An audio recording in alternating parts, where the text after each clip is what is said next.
Kapayapaan ang sumaatin pong lahat. Elder Ryan Bernabe, isa po sa mga lingkod ninyo sa kabanal-banalang Iglesia ng Diyos kay Kristo Jesus. Sa araw po na ito, hindi lamang isang magandang araw ang pinagkaloob sa atin ng Diyos, kundi isang pinagpalang araw.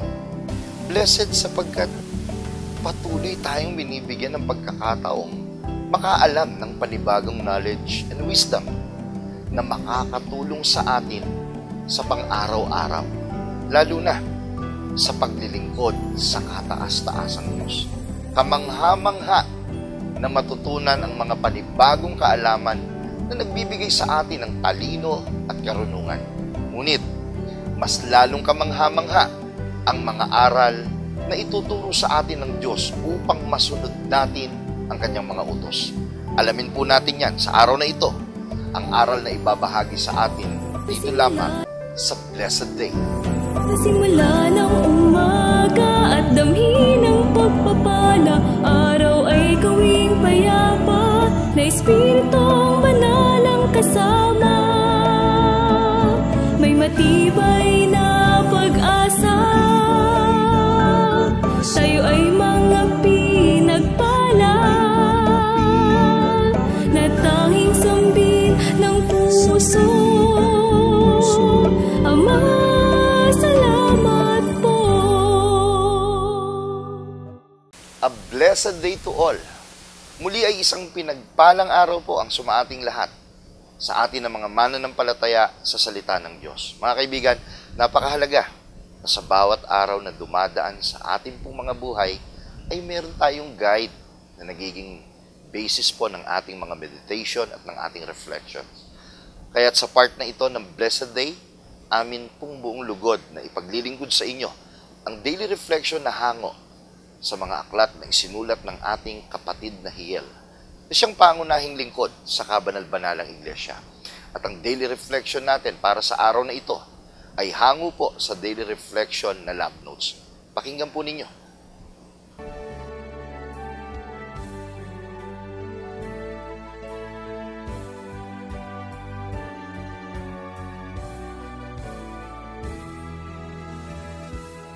Give the offerings of righteousness and put your faith in the Lord.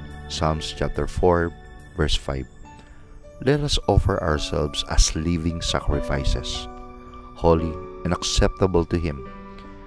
This is the proper way of worshiping Him and not offering sacrifices while continuously living in sin. God does not want anything but a repentant and humble heart. Put your trust in Him and live right with God and please Him. This should be the goal of every child of God.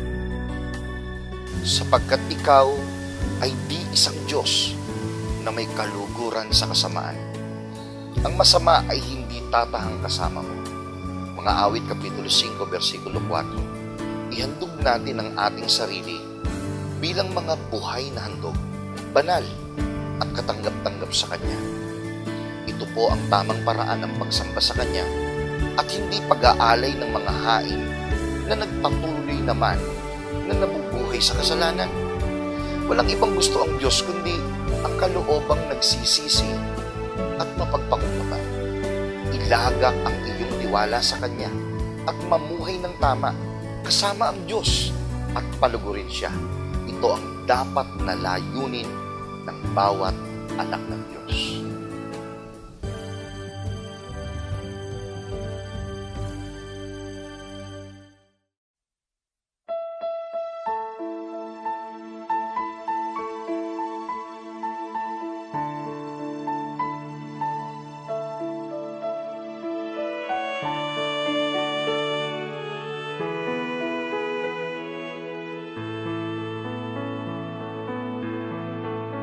Ako'y anak ng hari, pinakadakilang hari, sa mundo'y itinangi, wala na akong mahihingin. Ako ay magbubunyi sa tuwin ay magpupuri, pagkat ako ay anak ng hari. Pagkat ako ay anak ng hari. Pinagkalooban ng talan upang ako ay maingatan, at sa maraming kabag-abagan paligid ay nailawan. Wala kang katatakutan, sa'yo ang mga hari, ano ang maigaganti?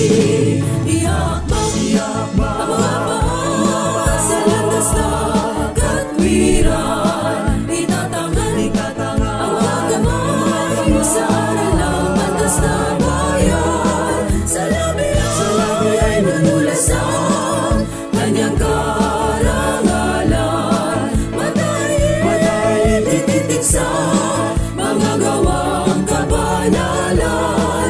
Aking itat ang halang hari, nakataas-taasan. Sa tuwing ako ay binubusog, kaluluwa'y pinalulusog. Aking katawan ay hinubog, kalakas ay pinagkakaloob. Upang kaaway ay madurog, sa'yo ang mga hari, ano ang maigaganti? Ihahakbang ang mga paa sa landas ng katwiran, itatangan ang mga kamay sa aral ng batas na bayan. Sa labi ay nanulas ang kanyang karangalan, matayin tititig sa mga gawang kabanalan. Aking itat ang halang hari, nakataas-taasan. Sa tuwing ako ay binubusog, kaluluwa'y pinalulusog. Aking katawan ay hinubog, kalakas ay pinagkakaloob. Upang kaaway ay madurog, sa'yo ang mga hari, ano ang maigaganti? Ihakbang ang mga paa sa landas ng katwiran, itatangan ang mga kamay sa aral ng batas na bayan. Sa labi ay nanulas ang kanyang karangalan, matayin tititig sa mga gawang kabanalan. Aking itat ang halang hari, nakataas-taasan. Ihakbang ang mga paa sa landas ng katwiran, itatangan ang mga kamay sa aral ng batas na bayan. Sa labi ay nanulas ang kanyang karangalan, matayin tititig sa mga gawang kabanalan. Aking itat ang halang hari, nakataas-taasan. Aking itat ang halang hari, nakataas-taasan.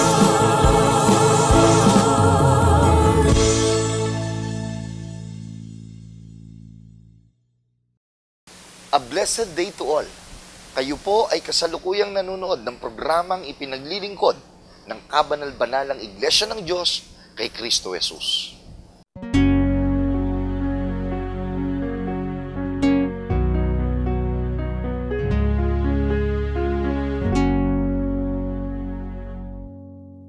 Mga kaibigan, nais ko po kayong tanungin, mayroon bang bagay na hindi mo kayang tanggapin? Masamang pangyayari o masakit na salita? O kaya'y pangit na pakikitungo ng iyong kapwa? Tanggapin man natin o hindi, sadyang darating sa buhay ang iba't ibang masamang pangyayari.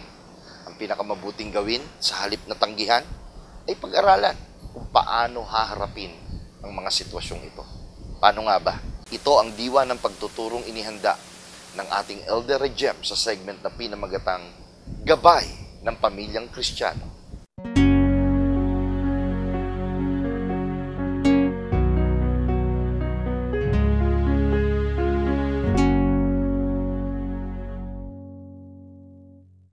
Shalom po mga minamahal na kapatid at sa amin po mga minamahal na tagapakinig. Sumating pong lahat ang kapayapaan ng ating Panginoon. Nawa po ay isang pinagpala at mabiyayang araw ang sumating pong lahat sa araw na ito.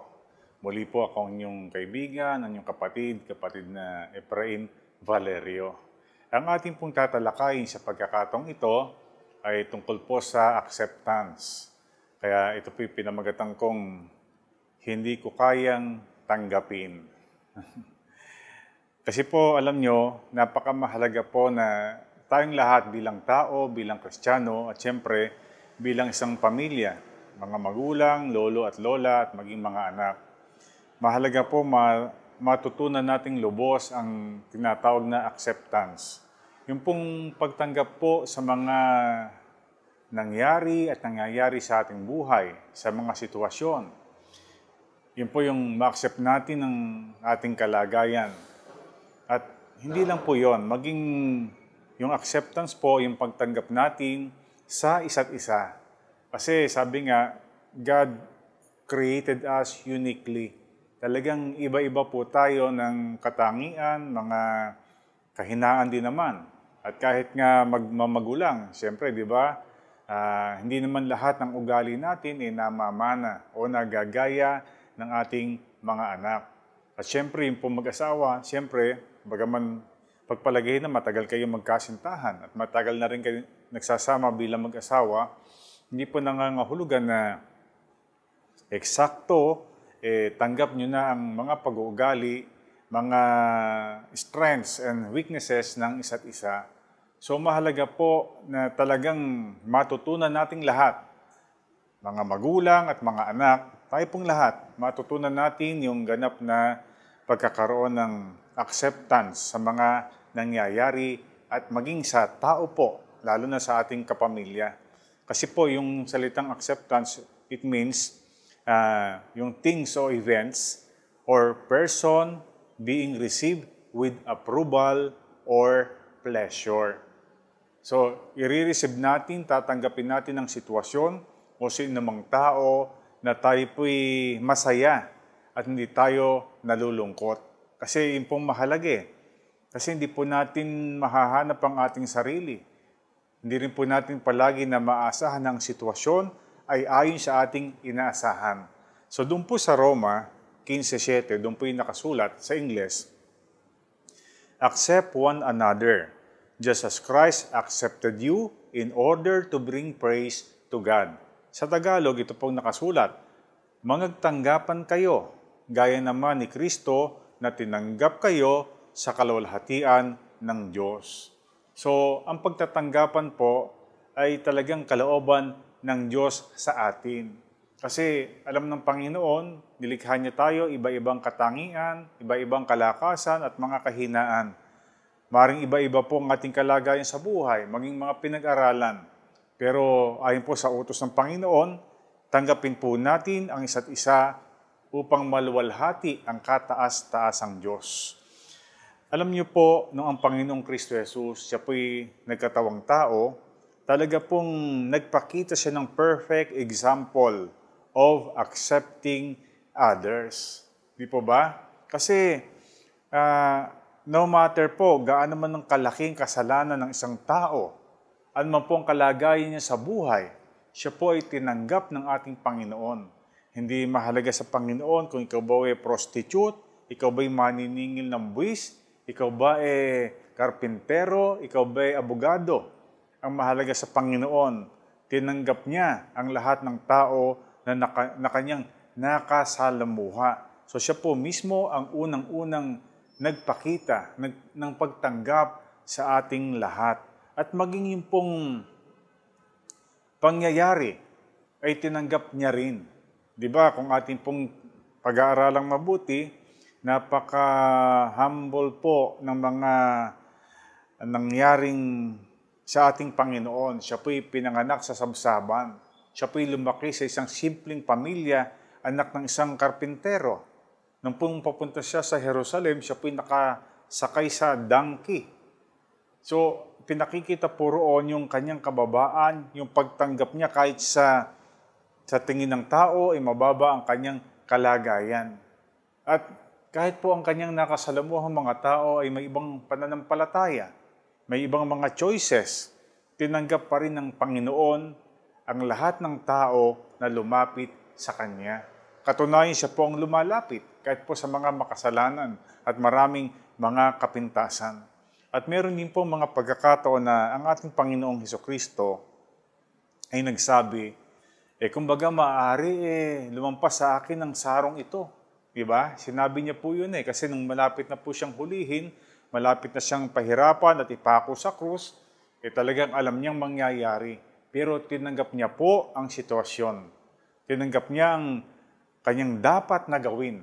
So, sa ganung diwa, mga minamahal na kapatid, tayo po bilang mga magulang, bilang mga anak, tanggapin po natin ang anumang sitwasyon. Una, bilang mga magulang, yakapin na po natin ang responsibility na tayo po ay pangunahing tagapagturo sa ating mga anak, pangunahing tagapagtaguyod sa kanila. Ang tatay, ikaw ang pangunahing provider. Kaya dapat ikaw ang masikap, ikaw ang masipag at mag-guide sa iyong sambahayan. Ang nanay naman, dapat tanggapin at yakapin na siya talaga ang taga-asikaso sa bahay. Ang mas madalas siya magluluto, magtuturo, at mag-aayos sa mga anak. Kasi yun talaga ang disenyo ng ating Panginoon. At syempre, yung mga anak naman, ano man po ang sitwasyon nyo sa buhay, mayaman o mahirap, ilan man kayong magkakapatid, tanggapin nyo po ang inyong kalagayan. Sapagat iyaan ang niloob ng Diyos na maging kalagayan ninyo. So hindi po natin pwedeng ikumpara ang ating pamilya, ang ating kalagayan sa sino man pong tao o sa sino man pong pamilya na ating nakikita sa ating paligid. Alam nyo, ang Panginoong Hesukristo, lagi po tayong sinasabihan na i-accept po natin yung mga bagay na reality sa mundong ito, na talagang may mga hardships talaga, may mga sufferings, di po ba? Ang tao talaga nagkakasakit, tumatanda, minsan may mga kabiguan tayong nararanasan. Pwede rin pong i-accept natin yung mga papalubhang nangyayari sa mundo. Ang pagtaas ng mga bilihin, ang mga pagtaas ng presyo ng gasolina, ang papahirap na kalagayan ng buhay, at maging yung papasamang kalagayan ng tao dahil talagang nagiging maibigin sa salapi, nagiging makasarili. Tanggapin po natin yon, pero hindi tayo dapat maapektuhan, hindi tayo dapat na malungkot at manapa, itaguyod po natin ang isang pamumuhay na extraordinary. Yung nagiging outstanding tayo sa ating kapitbahayan, sapagkat sa kabila ng nangyayaring mga hindi mabuting bagay, ay ginagawa natin ng tama at ina-accept natin ang mga pangyayari, at sa kabila ng hindi magandang pangyayari, ay nakukuha po natin maging masaya at maging kontento.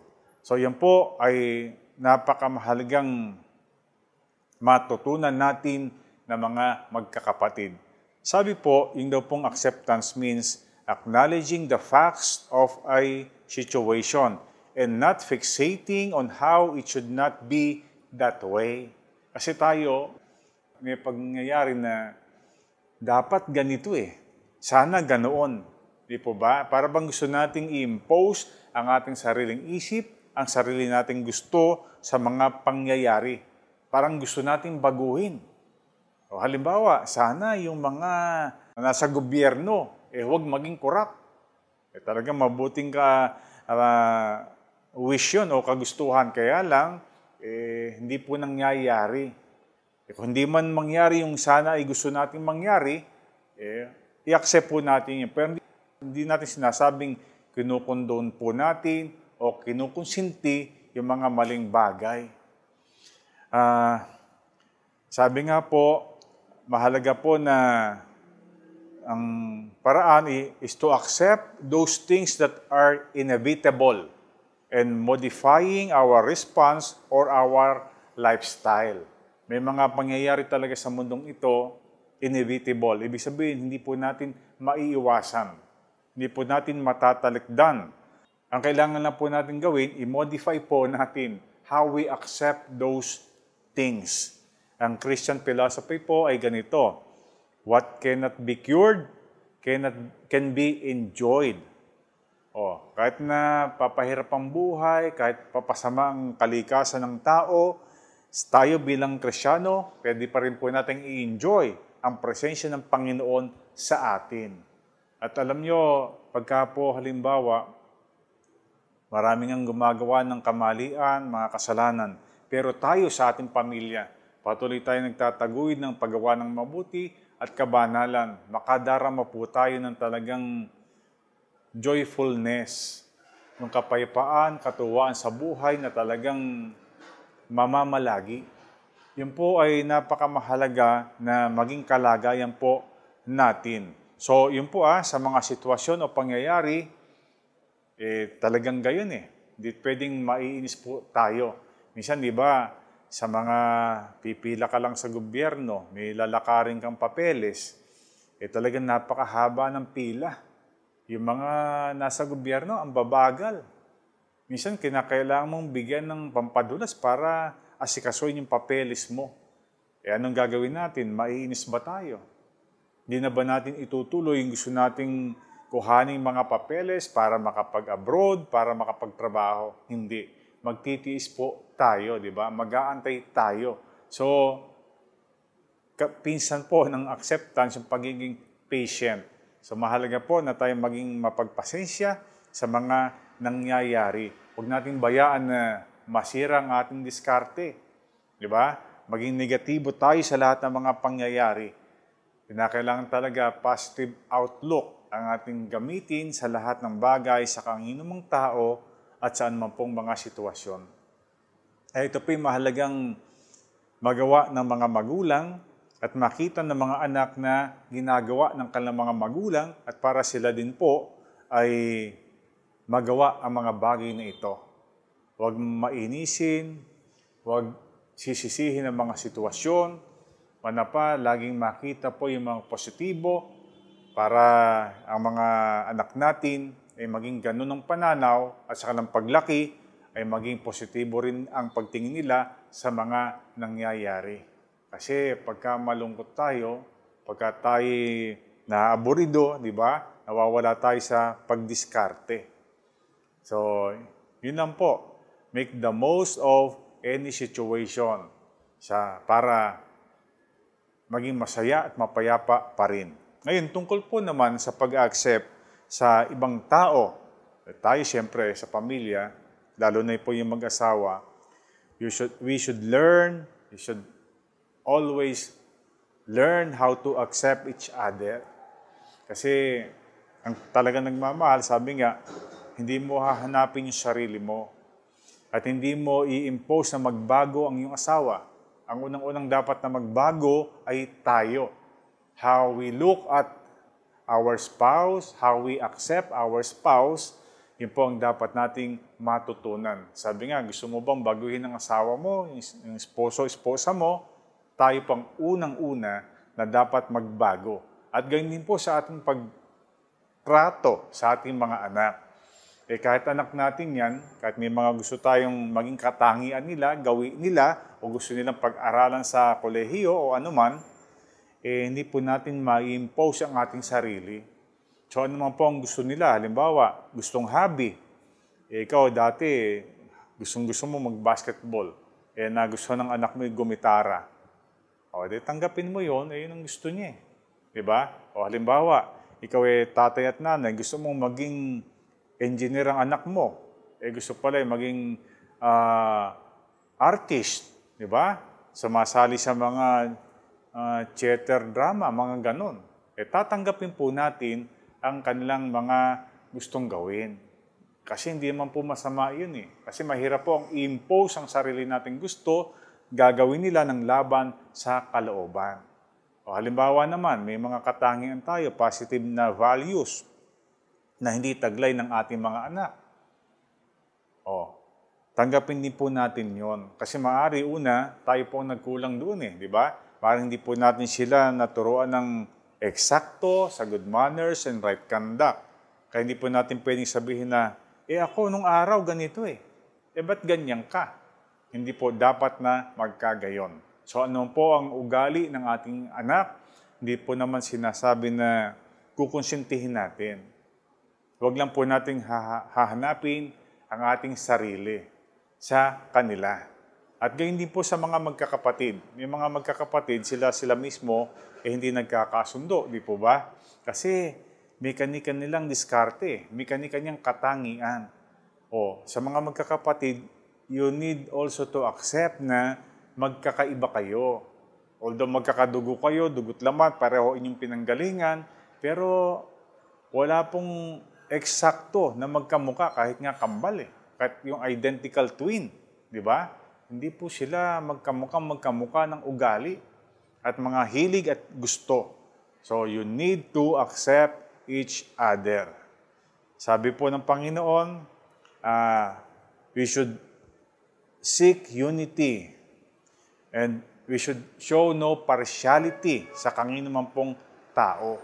Lagi po yung pagkakaisa natin, yung pagkakasundo, kahit iba-iba po tayo ng katangian at kalagayan ang mangyari. At sa kabila po ng kaibahan ng mga katangian, huwag tayo magpapakita ng partiality. Yung parang may kinikilingan tayo o kaya ay meron pong nagiging paborito sa ating anak o sa kanino man pong tao. Mahalaga din po mga kasama, mga kapatid na we should stay away from bad company sa maling mga kasama. Kasi although tayo po'y tinuturang i-accept ang lahat ng tao, pero we should stay away from bad friends, di ba? Bad company o mga kasama. Lalo na po yung mga kabataan ngayon. Di po ba? I-accept mo ka-eskwela mo, yung kabarkada mo bilang siya, pero huwag mo i-accept yung mali niyang ginagawa. Na hindi naman po siya ma-offend. Kailangan talagang iiwas tayo kung mali po ang ginagawa niya o sa pagyaya niya sa atin sa mga bagay na hindi po karapat-dapat. Sa unang Korinto 5:11, nakasulat po doon na you must not associate with anyone who claims to be a brother or sister, but is sexually immoral or greedy, an idolater, or slanderer, swindler. Do not even eat with them. So ito po ay napakalinaw na sinasabi ng banal na kasulatan sa atin. Huwag mong be wary, mag-ingat po tayo sa mga nagsasabing kaibigan natin, kapatid pa, sister o brother pa, pero immoral naman. Di po ba? Swindler naman. O kaya greedy, makasarili. O kaya manlalasing. So, sabi ng Biblia, ni ang kumain kasama sila ay iwasan po natin. So, ganun po talaga. Mahalaga na maturuan natin ang ating sarili ng mga tamang pakikitungo, tamang mga aksyon sa anumang pong mga sitwasyon. Alam niyo po, loving and accepting them, yung other people, does not mean we allow them to become an influence in our lives. Tandaan niyo po, mahalaga ito. Yung pong pag-accept sa lahat ng tao, it doesn't mean na pababayaan po natin na maimpluwensyahan nila tayo. Di ba? Pero halimbawa, ang isang tao na ating nakakasalamuha, nakakaibigan, nangyayari po ito mas mabait pa sa atin, di ba? Minsan, mas mapanalanginin, mas natatransform bilang Kristiyano, mas mapagbigay, mapagpatawad. Bakit hindi? I-embrace natin siya at gagayahin po natin ang kanyang mabuting mga katangian. Pero siyempre, kapag po may kasama tayo, ka-eskwela, kasama sa opisina, na talagang magiging bad influence sa atin, iwasan po natin yon. Pero i-accept po natin siya bilang siya yon. Ngayon, kung may pagkakataon tayo, alam nyo, pinakamaganda, o kaeskwela mo yan, kasama mo sa opisina, kasama mo sa negosyo, tayo po ang maging mabuting epekto sa kanila. Makita nila ang tamang pagtatrato sa lahat ng tao, tamang paraan ng pamumuhay na nabubuhay sa moral standard na ating natutunan, nabubuhay sa mga kagandahang loob, pagpipigil sa mga kalayawan. Kung yun po yung magagawa natin, we are glorifying God. Nakasabay ng pag-accept po natin sa sino mang tao. Tandaan niyo po there's a big difference between accepting and loving people and accepting and loving their wrongdoings. Kaya sabi nga po, meron pong, ewan ko kung familiar po kayo dito yung tinatawag na serenity prayer. Ano ba yung serenity? Ibig sabihin po ng serenity, being calm and peaceful. Meron po kasing tinatawag na serenity prayer, ito po ang nilalaman, sabi dito, God, grant me the serenity to accept the things I cannot change, courage to change the things I can, and the wisdom to know the difference. Ito po isang bahagi ng serenity prayer na napakagandang i-apply po natin sa ating buhay. Ano sabi dito? God, grant me the serenity to accept the things I cannot change. Maging peaceful ako, maging calm ako, natanggapin ang mga bagay na hindi ko mababago. Halimbawa yung lumalalang polusyon. Halimbawa yung tumataas na presyo ng mga bilihin. Halimbawa yung papasamang nagiging likas sa mga tao. At sabi pa, give me the courage to change the things I can. Bigyan tayo ng lakas ng loob, ng katapangang baguhin ang pwede nating baguhin. Di po ba? And give us the wisdom to know the difference. So may mga bagay talaga, hindi natin kayang baguhin kahit anong ating gawin. Pero may mga bagay na pwede po nating baguhin. Ano yun? Tayo po mismo sa ating sarili. How we look at people, how we look at things, how we look at a certain situation. So yun po mahalaga mga kapatid, mga tagapakinig. Ang babaguhin natin ay yung ating pong mindset, yung ating kalooban, para hindi po tayo maapektuhan ng mga bagay na tila hindi maganda na hindi naman natin kaya na baguhin. Alam niyo po, accepting our circumstance, maging yung po mga dalahin natin, problema, napakamahalagang matutunan din po natin. So sa mga magulang, sa mga anak, lahat po tayo, sa mga Kristiyano, may kanya po tayong burden o load, hindi nadala. Pero how we carry those load, yun po ang will make a difference. Kung tayo magiging masaya, maging kontento, at magiging fruitful sa ating pamumuhay. Meron pong isang pangyayari, isang kwento ganito.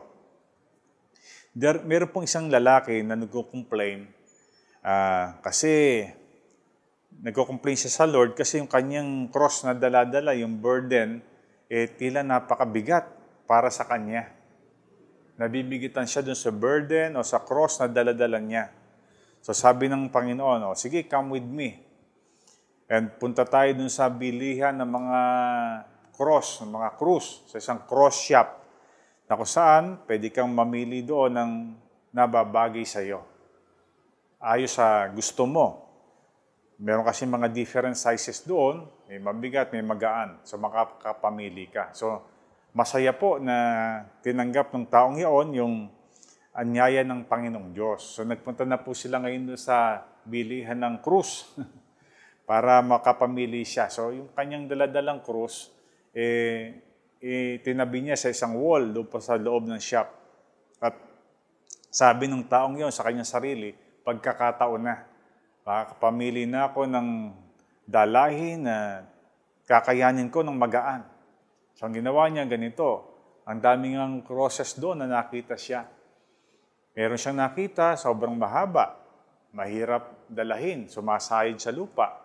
May nakita po siya, masyadong maigsi, hindi umaabot sa lupa, lalong nagiging mabigat. Yung iba naman po, sobra gaan. Pag malakas ang hangin, lilipa rin. Kailangang hawakan niya mahigpit. Yung iba namang cross, sobrang bigat. Hindi niya kaya, at hindi siya makakalakad ng maayos. So parang nawawalan na siya ng pag-asa. Hindi siya makakita ng krus na magiging magaan para sa kanya na dalhin. So buti na lang, mayroon siyang nakitang isang krus na sukat niya, nilagay niya sa kanyang balikat at sabi niya, eto, sakto. Yung krus na dala-dala ko ngayon, ito ang gusto ko. Hindi magaan, hindi masyadong mabigat, hindi rin masyadong mahaba. Eksakto sa gusto ko. So, sabi ng lalaking yun sa Panginoon, Panginoon, ito na po ang gusto ko. This is it. Sabi ng Panginoon, I'm glad that you like that one. Kasi yan yung dala-dala mo kanina. Ano po yung moral lesson ng kwento? Ang Diyos po talaga, di ba sabi sa Bible, hindi po tayo bibigyan ng dalahing hindi natin kaya. Kung may mga crosses tayong dala-dala, yan po ay eksakto lang to make us better. To be a better person, para matransform tayo into the image of our Lord. So mga kapatid, napakahalaga po yung acceptance. I-accept natin ang anumang sitwasyon, anumang pagsubok na dumating sa ating buhay, anong pong dalahin natin sa buhay. Sapagkat yun ay disenyo ng Diyos to make us better. Ngayon, kung may mga tao po, lalo na kapamilya natin, asawa, anak, kapatid, lalo po nating i-accept sila. Kung paano nga na tinuturoan ng Diyos na i-accept natin kahit ating mga kaaway at sino man pong tao, kahit gaano siya kamakasalanan, dapat po nating i-accept at tanggapin ang isa't isa sa ating tahanan. So kayong mag-asawa, you should accept each other. Kayong magkakapatid, accept each other at mabuhay sa pag-ibig na itinuro sa atin ng Panginoon. Lagi ko pong sinasabi, we must rejoice always, maging masaya tayo, manalangin tayo palagi at magpasalamat sa anumang pong mga sitwasyon. So sana po mga tagapakinig, mga kapatid, matutunan natin yung acceptance. Ito po nawa ang pagpala sa ating lahat, magmula ngayon at magpakailanman. Tayo po ay sumapit na sa dulong bahagi ng ating pong programa. At bago po ang pansamantalang pagtatapos, tayo po ay mag-ukol ng isang panalangin upang ating hingin ang patuloy na pagpatnubay at pagpapala ng Diyos. Sa mga kasunod pang oras ng araw na ating lalakaran, inaanyayahan ko po kayo na pumikit at sama-sama nating ipaabot sa ating dakilang Diyos ang ating pong panalangin. Panginoon naming Diyos na makapangyarihan sa lahat, salamat po muli sa iyo sa panibagong araw na ibinles mo sa aming buhay, sa aming kapwa, sa pamamagitan ng paglilingkod na ito ng programang Blessed Day. Panginoon, sana po maranasan ng lahat ng aming mga kaibigan sa pamamagitan ng pagmamalasakit ng iyong mga lingkod, sa pamamagitan ng pag-share ng episode na ito na tunay pagpapala ang bawat araw sa amin pong mga buhay. Sapagkat nariyan ka at kung marami man sa aming mga kaibigan, mahal sa buhay o kapwa-tao ang nakakaranas nito subalit hindi matagpuan ng kaginawahan, sana ang mensaheng narinig po namin ngayon ay maging gabay namin hindi lang sa araw na ito, kundi sa buong panahon ng aming mga buhay na kailangan naming matutunan ang tamang paglapit sa iyo. Sa pag-asang ikaw lang ang nakakaalam ng lahat ng mga bagay sa aming buhay. Ikaw ang nakakaalam sa aming nakaraan, sa aming kasalukuyan, at maging sa aming kinabukasan. Tulungan mo kaming magpakababa. Tulungan mo kami na iasa sa iyo ang amin pong mga pagtatagumpay sa lahat ng pagsubok na aming pinagdaraanan. At mula sa mga karanasan ng pagtulong mo sa amin, lalo kaming tumibay, lalong tumibay ang aming mahal sa buhay. Gayon din, ibahagi namin ang pagtibay at katatagan ng kalooban dahil sa tulong mo sa lahat ng aming mga kapwa-tao. Sa ganitong paraan, walang sandali ng aming buhay na hindi kami magpapasya na ikaw lang ang aming lapitan at asahan ang iyong dakilang tulong sa bawat isa sa amin. Panginoon, pagpalain mo kami sa maghapong ito ng amin pong pagtatrabaho, pag-aaral, pagtupad ng ministry. Naniniwala kami, ikaw ay isa sa amin. Ito ang aming hinihiling. Ito ang aming pinagpapasalamat sa pangalan mong Kristo Jesus na aming tagapagligtas. Amen. Maraming salamat po sa inyong pagtangkilik sa palatuntunang ito ng kabanal-banalang Iglesia ng Diyos kay Kristo Jesus. Kung nais po ninyong mapanood ng iba pa naming programa, mag-subscribe sa ating YouTube channel na The Most Holy Church at bisitahin ang aming Facebook fanpage na MHC Media. Upang lubos po ninyo makilala ang kabanal-banalang Iglesia ng Diyos kay Kristo Jesus, bisitahin ang ating official website na www.mostholychurch.com. Para naman po sa inyong katanungan, prayer request, o libreng Bible study sa inyong tahanan, i-post lamang ang kahilingan sa comment section ng programang ito. Maaari din po kayong tumawag o mag-text sa mga sumusunod na numero. Sa Smart o Talk and Text, 0909-555-5009. Sa Globe o TM, 0926-383-0454. Sa Dito SIM, 0991-419-2027. At sa landline, 8255-6949 o 8553-0946. Maraming salamat po.